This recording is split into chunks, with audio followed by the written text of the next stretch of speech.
예수님의 산상설교 8가지 말씀 가운데 오늘 8번째 말씀입니다. 8번째 말씀을 다시 한번 제가 읽어드리겠습니다. 의를 위하여 박해를 받는 자는 복이 있나니 천국이 그들의 것임이라. 이 말씀은 예수님께서 말씀하신 8가지 복에 관한 말씀 가운데 크라이막스에 해당합니다. 왜 크라이막스에 해당하냐면 전부 한 절로 되어 있잖아요. 근데 이 10절 말씀만 부록이 있습니다. 11절 말씀과 12절 말씀이 부록입니다. 그리고 차이점이 있어요. 3절부터 10절까지 이 복은 시제가 3인칭으로 되어 있습니다.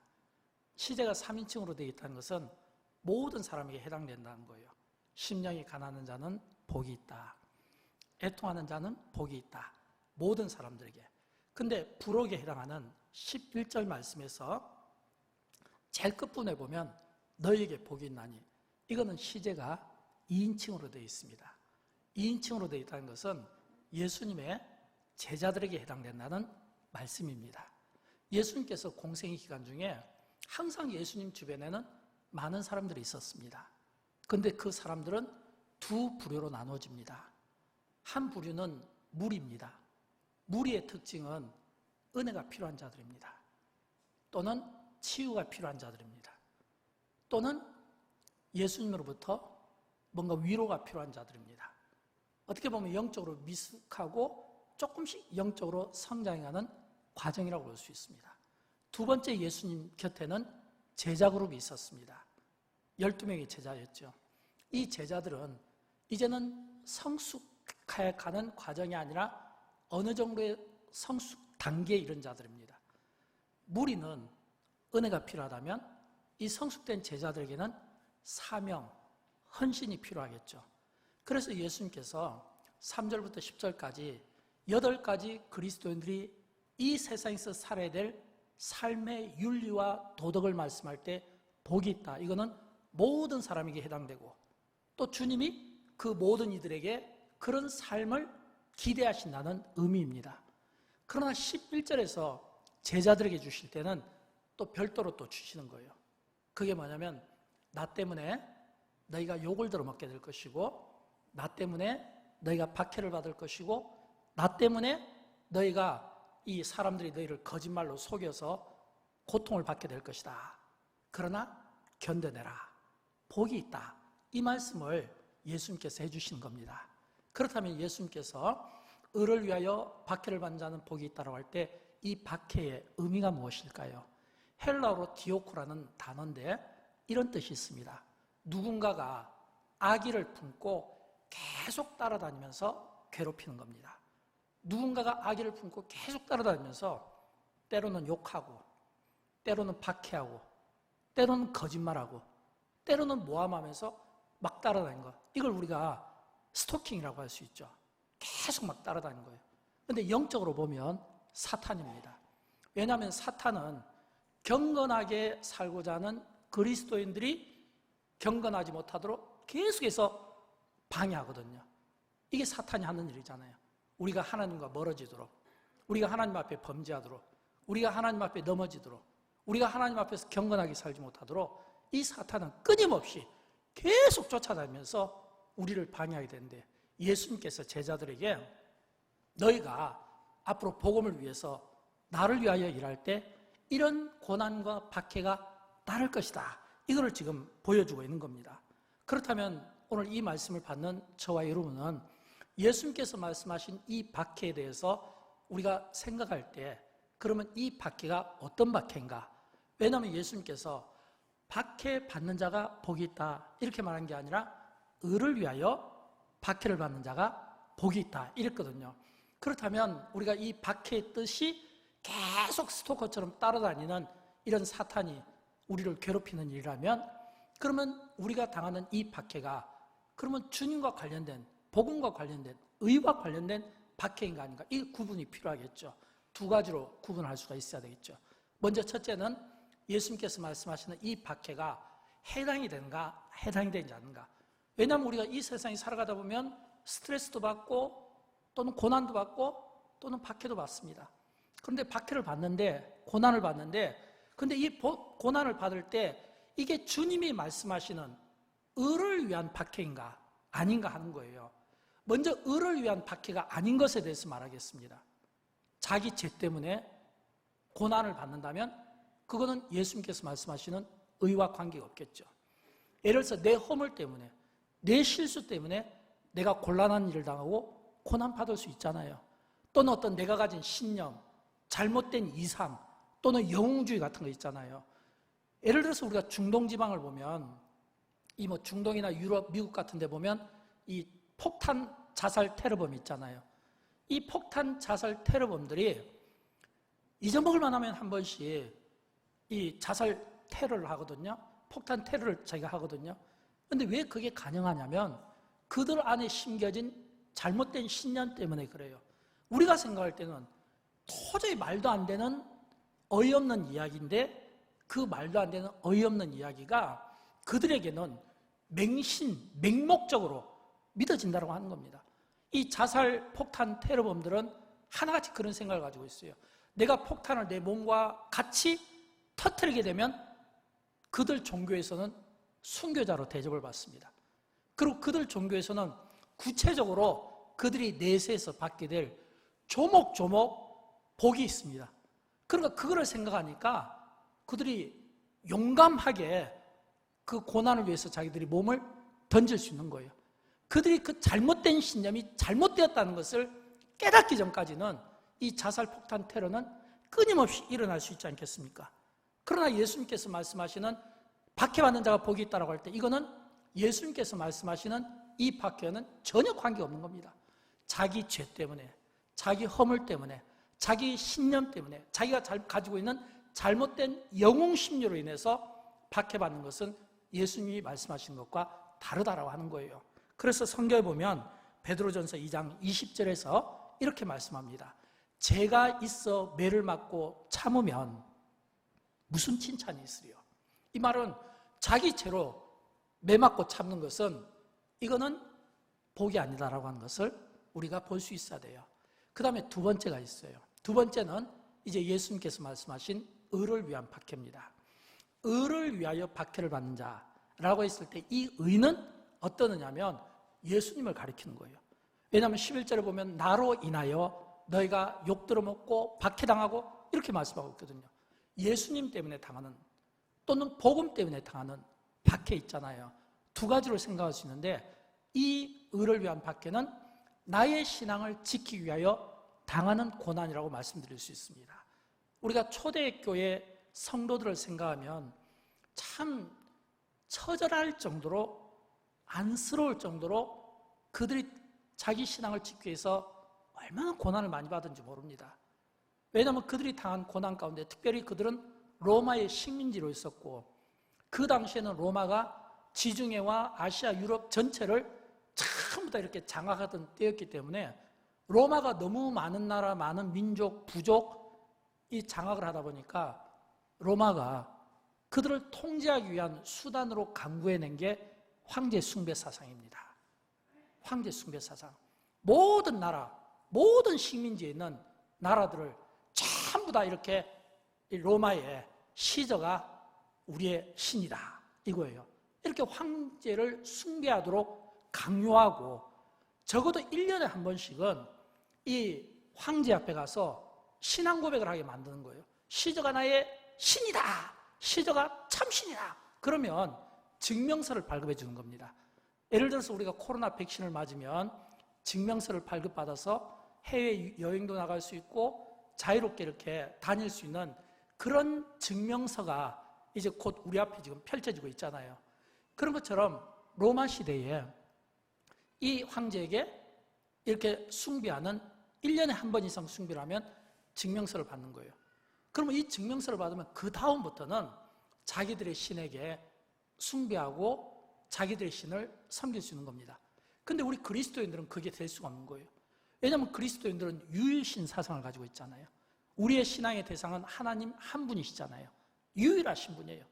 그러니까 이 로마의 지배 계급 가운데 모든 나라가 이 식민지 나라들이 전부 이 황제 숭배 사상에 동의를 하는데 유일하게 그 협상에 동의하지 않고 자기의 신앙을 지키기 위해서 거부했던 게 바로 그 시대의 초대 그리스도인들이었습니다. 하나님을 믿는 내가 하나님 앞에서 우상 앞에 절할 수 없다는 겁니다. 한 번만 절하면 되는데 그걸 타협할 수 없다는 거예요. 그래서 그것 때문에 괴로움도 당하고 고난도 당하고 박해도 당하고 사람들에게 따돌림도 당하고 때로는 순교당하는 그런 끔찍한 그런 형벌들을 감내해냈다는 거예요. 왜 그들이 그런 끔찍한 형벌들을 감내해냈을까요? 자기 믿음 때문에 그래요.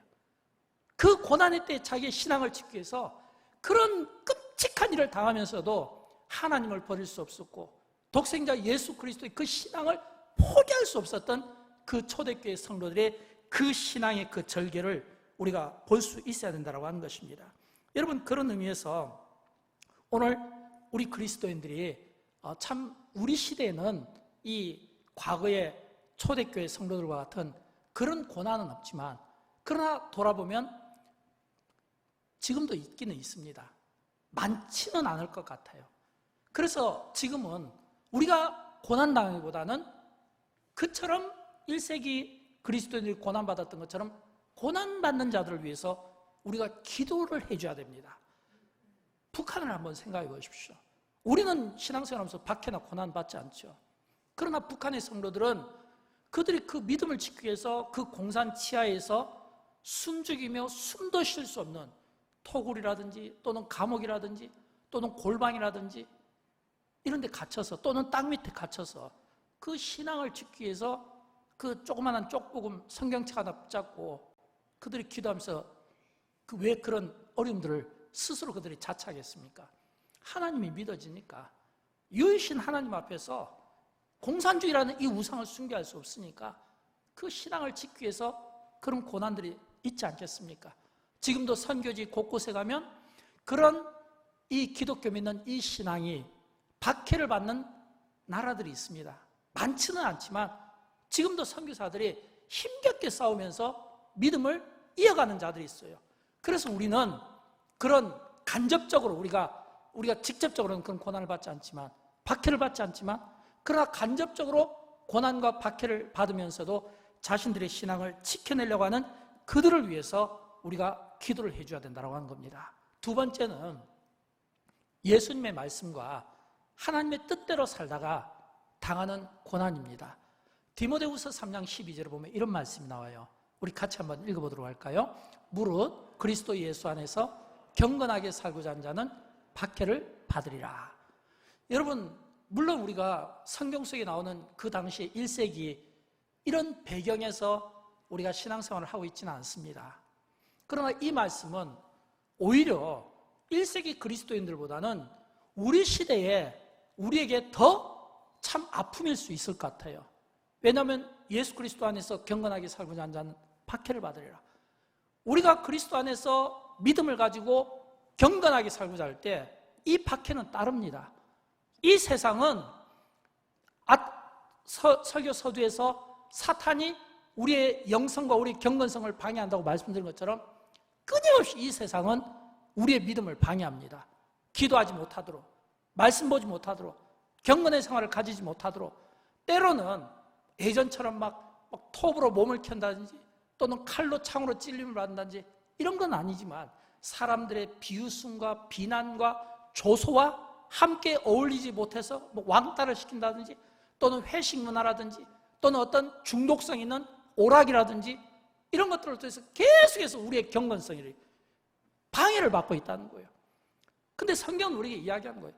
너희가 진짜 경건하게 살고자 하면 이런 박해가 따른다는 겁니다. 여러분 스스로에게 한번 질문해 보십시오. 내가 신앙생활 하면서 고난이 있는가? 내가 신앙생활 하면서 박해가 있는가?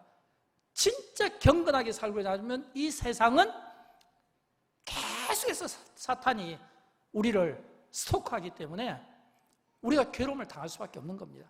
경건하게 살고자 하면, 믿음 안에서 살고자 하면 이런 유혹들 때문에 어려움이 올 수밖에 없다고 하는 겁니다. 그래서 우리는 또 질문을 해야 돼요.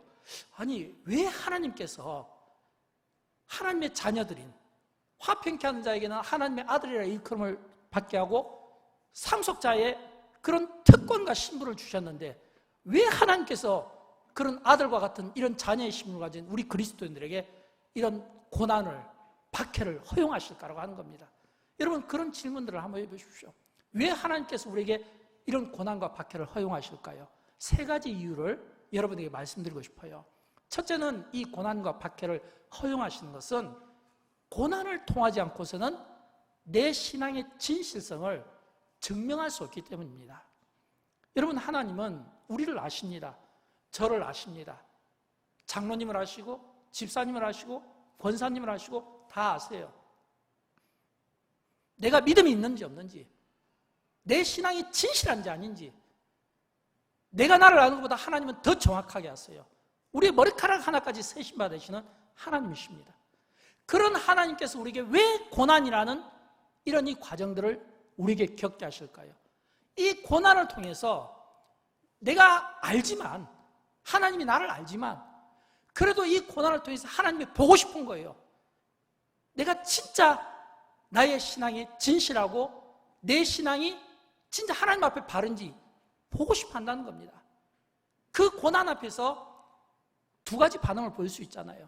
내가 그 고난 가운데서도 박해 가운데서도 넘어지지 않고 흔들리지 않는다면 그건 진짜 진실한 신앙인이고 그 신앙을 증명할 수가 있는 겁니다. 그러나 우리가 어려움이나 고난이 찾아오면 넘어지는 사람들도 있거든요. 성경에 보면 데마라는 사람이 나와요. 이 데마는 사도 바울이 복음 전도 여행을 떠날 때 함께 동행했던 사람입니다.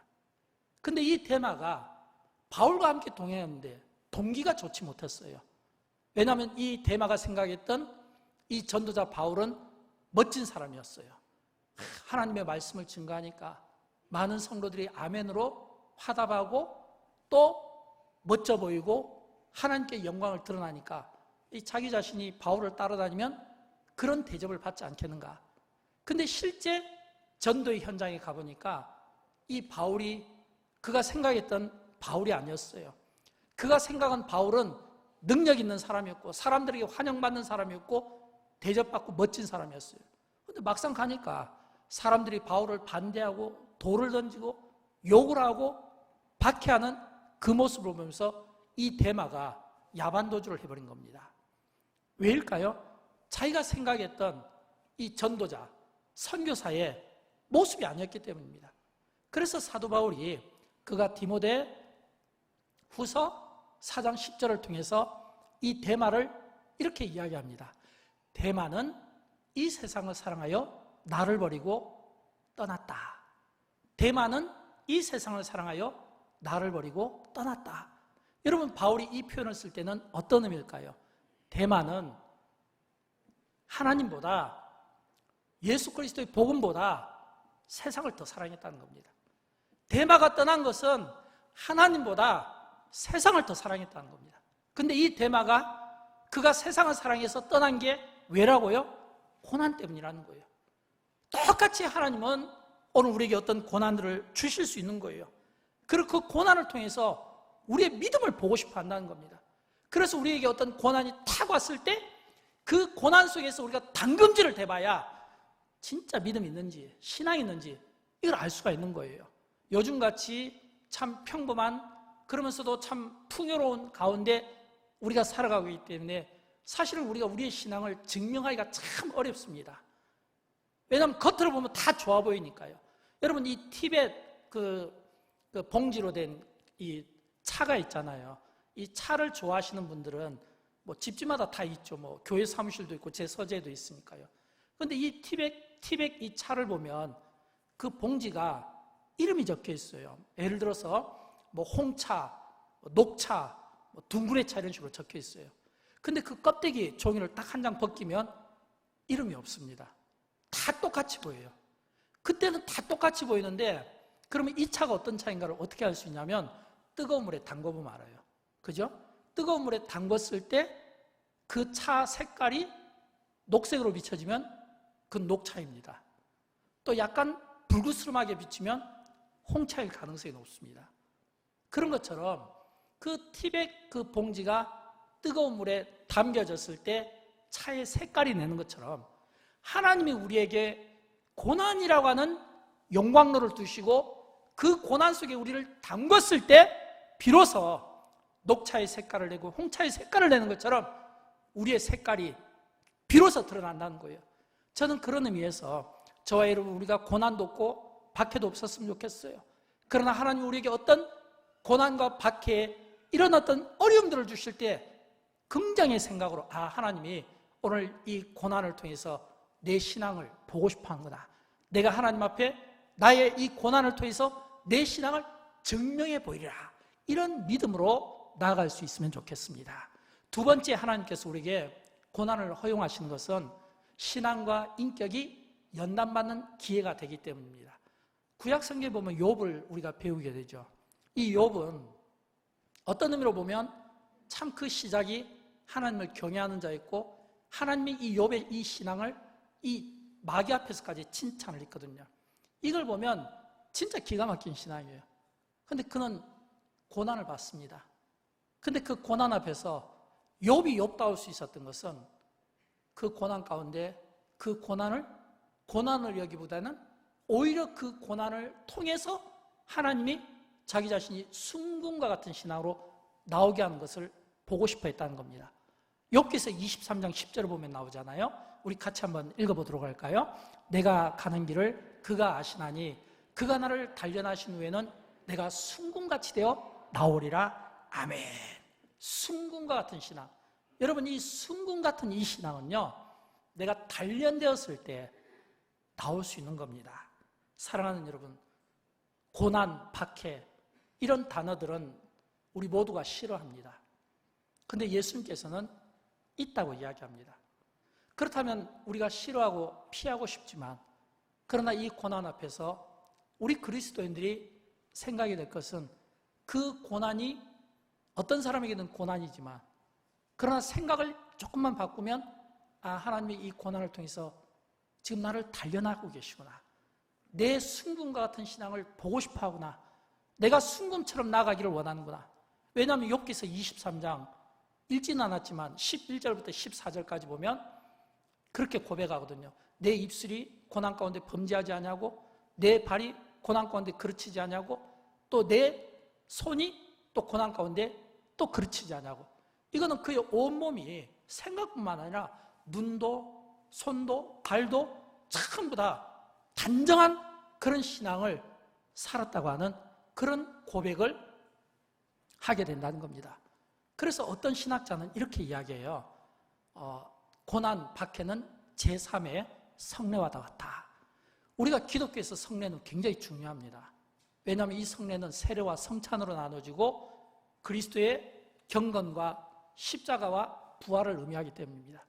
근데 이 세례와 성례에 이 세 번째 이 성례를 고난 또는 박해를 이야기하고 있는 겁니다. 이 말은 세례, 성찬 이어서 이 고난 또는 박해가 우리 그리스도인들을 성화시키는데 중요한 도구로 쓰임을 받고 있다라고 하는 것입니다. 중요한 도구로 쓰임을 받는 거예요. 세 번째는 우리에게 하나님께서 고난을 허용하신 것은 하나님의 임재를 체험하고 영광을 돌리는 기회로 삼기 위함입니다. 사랑하는 여러분, 제가 질문을 한번 드려보겠습니다. 여러분의 신앙생활 가운데 가장 뜨거운 주님과의 만남, 경험, 체험, 그때가 언제였나요? 우리가 신앙생활하면서 이런 질문들은 필요합니다. 내가 주님을 언제 만났지? 주님이 언제 나를 만나주셨지? 내가 언제 주님의 첫사랑을 내가 느꼈지? 내가 언제 고백했지? 또 주님을 내가 언제 깊이 뜨겁게 경험했는가? 다 그런 건 아니지만 대부분의 경우는 역설적으로 우리가 평안할 때, 우리가 좋은 일들을 많이 만났을 때 하나님의 임재를 체험하고 영광을 돌리는 것보다는 고난 가운데, 박해 가운데, 극심한 고난 가운데 하나님의 임재를 체험하면서 뜨거운 하나님과의 이 관계를 누리는 경우가 참 많습니다. 다니엘과 그의 세 친구들을 한번 생각해 보십시오. 그들은 어린 나이에 바벨론 포로로 끌려갔습니다. 어린 나이에. 그런데도 불구하고 어린 나이에 그들이 성경을 통해서 우리에게 주목하게 만드는 것은 어린 나이인데도 불구하고 그 바벨론 왕이 먹는 그 음식과 그 우상 앞에 놓여진 그 음식을 먹지 않은 거예요. 어린 나이에 믿음이 있고 신앙이 있고 영성이 있는 게 아니라 어린 나이에 그걸 거절한 거예요. 여러분, 이게 쉬울까요? 근데 그 어린 나이에 그 아이들이 그걸 거절했을 때 그들에게 어떤 불이익이 오겠습니까? 어른들의 호통과 위협과 겁박이 있었겠죠. 나중에는 왕이 진짜로 이야기하거든요. 너희들 이거 먹지 않고 우상 앞에 절하지 않으면 풀무불에 던진다. 이 풀무불에 만약에 던진다, 이 의미는 그 아이들도 생각할 수 있어요. 그 뜨거운 용광로 같은 데 던지면 어떻게 되겠습니까? 아이들이 그 자리에서 다 타서 녹아버리겠죠, 뼈까지. 그런 끔찍한 상황에서도 그 아이들이 풀무불 속으로 들어갑니다. 많은 사람들이 지켜보지 않겠습니까? 많은 사람들이 지켜볼 때 그 지켜본 사람들이 보고 놀라는 거예요. 왜냐하면 이 세 아이가, 이 다니엘의 세 친구가 머리카락 하나 타지 않고 깨끗하게 보존돼서 나오거든요. 근데 그 불 속을 자세히 보니까 네 번째 또 한 다른 사람이 있더라는 거예요. 네 번째 또 한 사람이. 그 네 번째 또 한 사람을 우리는 이렇게 이야기합니다. 성육신 이전 구약시대에 아주 특별한 경우에 하나님께서 우리에게 천사를 통해서 그리스도를 보여주시는 이런 특별한 모습을 통해서 이 다니엘의 세 친구를 보호해 주셨던 겁니다. 그렇다면 이 다니엘의 세 친구 또는 다니엘이 또 사자굴 에서 건짐을 받는 다니엘과 이 세 친구들이 언제 하나님의 임재를, 언제 하나님의 이 만남을 그들이 뜨겁게 체험했겠습니까? 다니엘 같은 경우는 사자굴 속이 아니겠어요? 다니엘의 세 친구는 그 풀무불과 같은 극심한 그 고난 가운데 하나님의 임재를 느끼지 않았겠습니까? 그 하나님의 임재가 고난을 통해서 그 고난 가운데 만나게 되는 거예요. 중요한 것은 그 고난 가운데 하나님께서 그들에게 만나주심으로 은혜를 끼쳤지만 또 동시에 주변에 있는 모든 사람들에게는 하나님의 살아계심을 증명하고 하나님 앞에 바른 믿음, 진실한 믿음을 가진 자를 하나님이 어떻게 쓰시는가를 보니까 자연히 거기에 있던 많은 사람들이 다 하나님께 영광을 올려드리지 않겠냐라고 하는 겁니다. 고린도후서 12장에 보면 사도 바울이 이런 고백을 합니다. 내가 하늘에 3층 천, 내가 하늘에 3번 왔다 갔다 했다. 이 간증을 한 거예요. 근데 여러분, 바울이 그가 하늘에 3번 오르락내리락했다라고 한 이 간증을 언제 했냐면 그가 가장 극심한 고난의 때 죽을 그런 상황에서 그 간증을 하게 된 겁니다. 이 말을 바꿔 이야기하면 하나님께서 바울이 진짜 죽을 정도의 그 고난의 때에 만나주신 은혜 아니겠습니까? 그러니까 이 고난이 어떤 분에게는 고난이지만, 그러나 이 고난이 어떤 분에게는 하나님이 지금 나를 굉장히 극적으로 만나주시는 이런 은혜를 경험하게 된다는 겁니다. 그래서 고린도후서 12장 거기에 보면 이런 말씀이 나와요. 12장 4절에 보면 나오는데 우리 같이 한번 읽어보도록 할까요? 그가 낙원으로 이끌려가서 말로 표현할 수 없는 말을 들었으니, 그랬잖아요. 말로 표현할 수 없는 말을 들었으니 이 은혜가 그 속에 있다라고 하는 것입니다. 사랑하는 여러분, 저는 할 수만 있으면 저와 여러분 우리 모두가 고난은 피하고 싶지만 그러나 그 고난 가운데 하나님이 만나주신 은혜가 있다는 것을 기억하십시오. 저는 고난이 없었으면 좋겠어요. 박해가 없었으면 좋겠어요. 그러나 그 고난과 박해가 있을 때 하나님이 지금 나를 통해서 믿음을 보고 싶어 하는구나. 하나님이 나를 통해서 정말 그 믿음을 한번 테스트해보구나.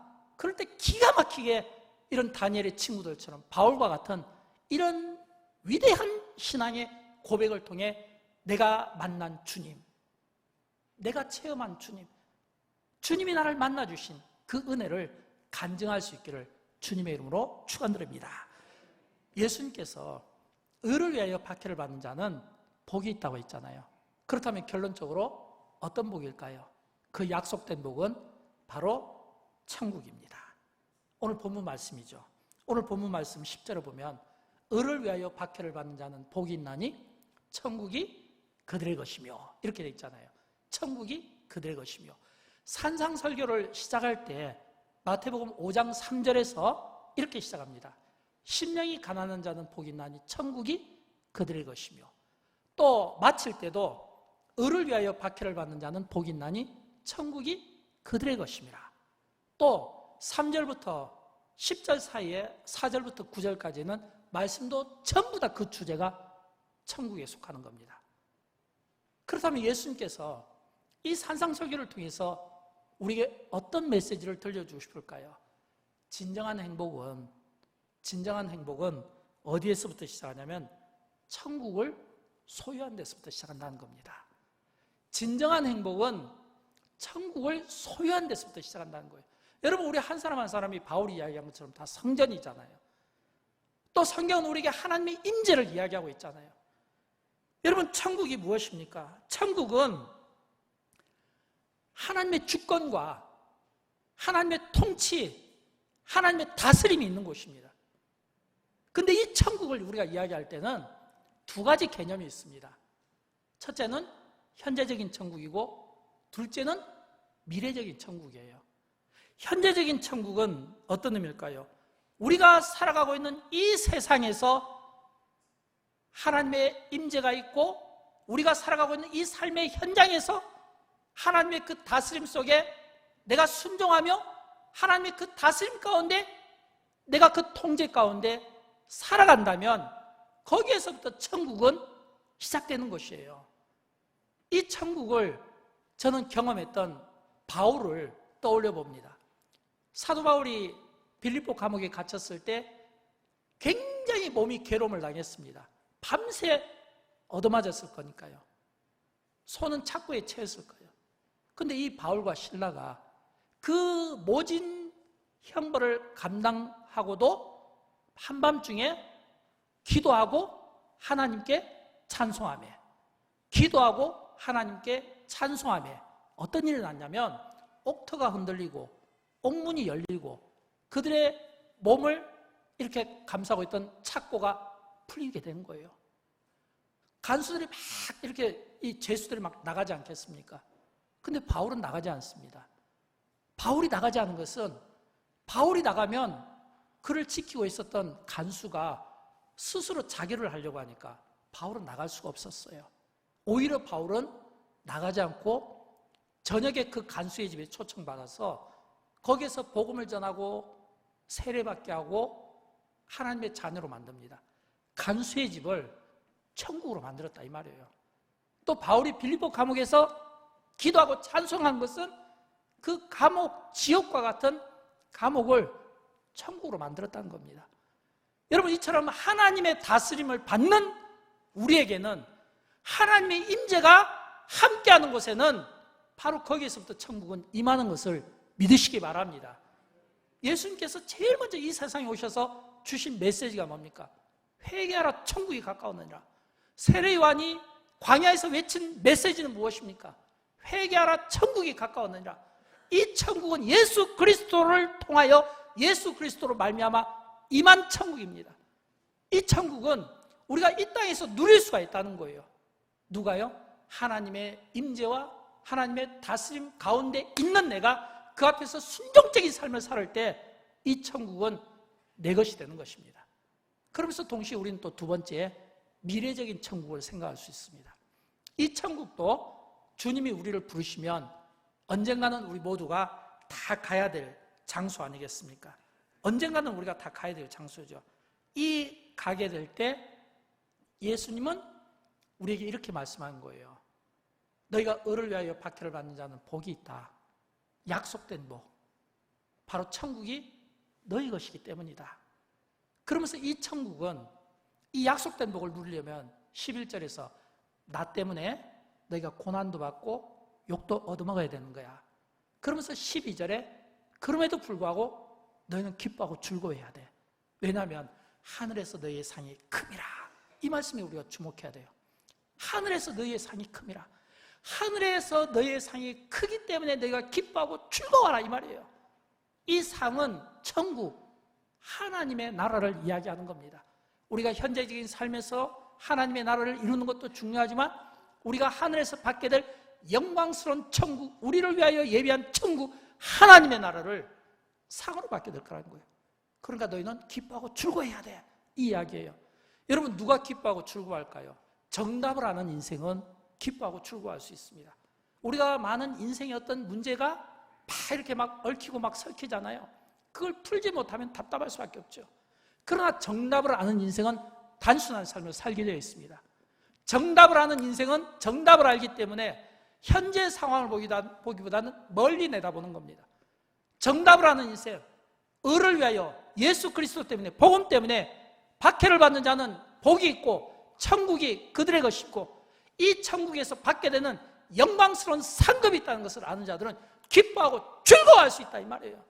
이 즐거워하라, 이 말은 크게 기뻐한다는 뜻이에요. 빼앗기지 않는 기쁨, 기뻐하라, 크게 기뻐하라, 이런 영원한 이 즐거움이 있다는 거예요. 그러면서 예수님은 신뢰를 들어줍니다. 이런 이 기쁨을 살았던 자들을 이야기를 들려주고 싶어요. 5장 12절 마지막 부분인데 우리 같이 한번 읽어보도록 할까요? 기뻐하고 즐거워하라, 하늘에서 너희의 상이 큼이라, 너희 전에 있던 선지자들도 이같이 박해하였느니라. 예수님께서 하늘에서 상이 큰데 너희 전에 있던 선지자들도 이런 박해를 받았다는 겁니다. 여러분, 우리가 히브리서 11장에 보면 믿음의 사람들의 이야기를 나오잖아요.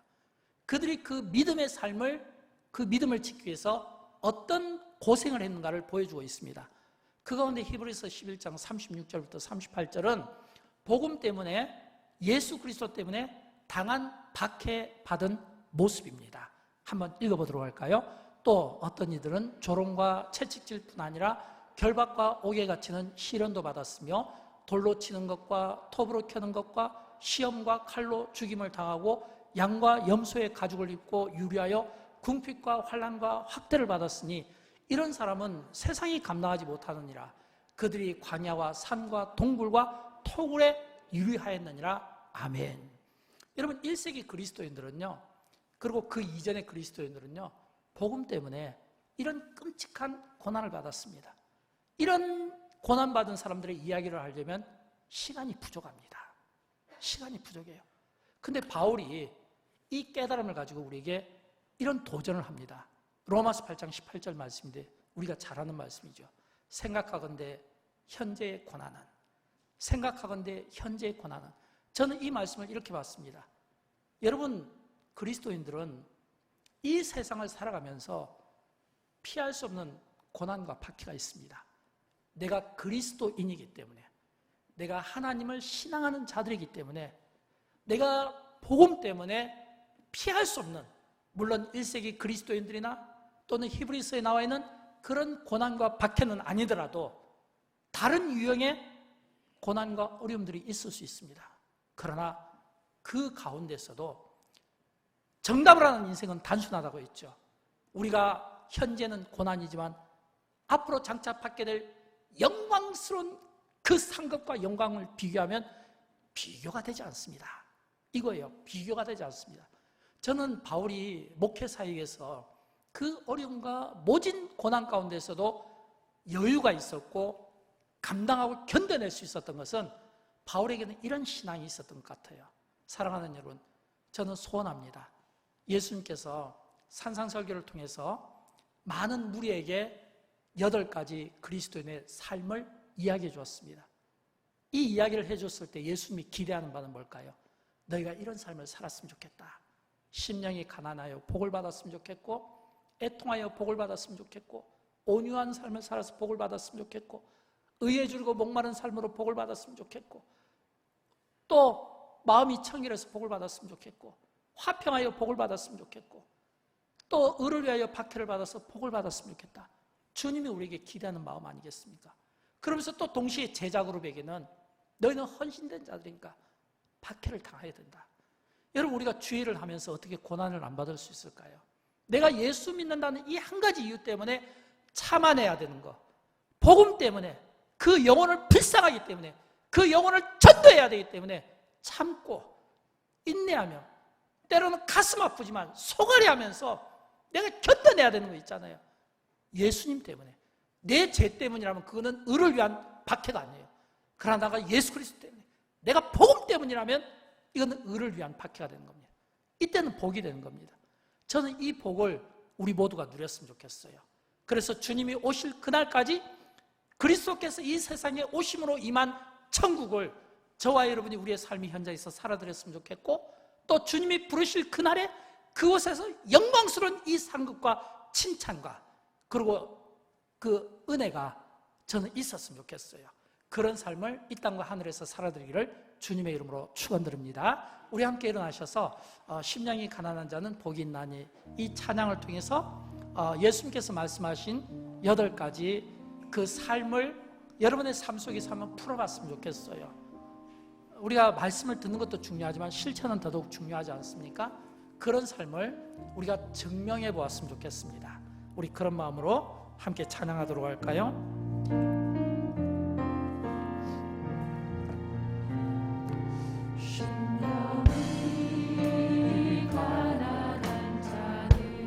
천국이 저희 것이며 천국이 저희 것이요 애통하는 자는 복 있네 위로를 받을 것이요 온유한 자 복이 있나니 나를 기업으로 받겠네 그의 줄이고 목마른 자는 저희 배에 부를 것이요